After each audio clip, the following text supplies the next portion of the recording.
आता सध्या ह्याला आत ठेवून दे, लगेच येते. आवश्यक सूचना. मुसळधार पाऊस आणि सोसाट्याचा वारा यामुळे हवामान आणखी बिघडण्याची शक्यता आहे.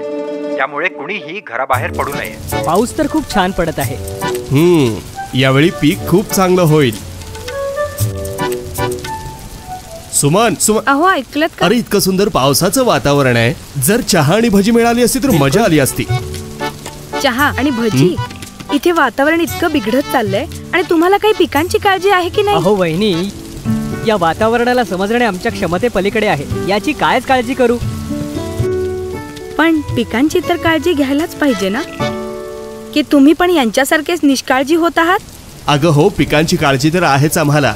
म्हणूनच तर आम्ही फुलोरा अवस्थेमध्ये विलोवूडच्या व्हील बॉन्डची फवारणी केलेली आहे. यामुळे पिकांची रोगप्रतिकारक क्षमता वाढते. म्हणून पीक असेल प्रत्येक मोसमात बेमिसाल.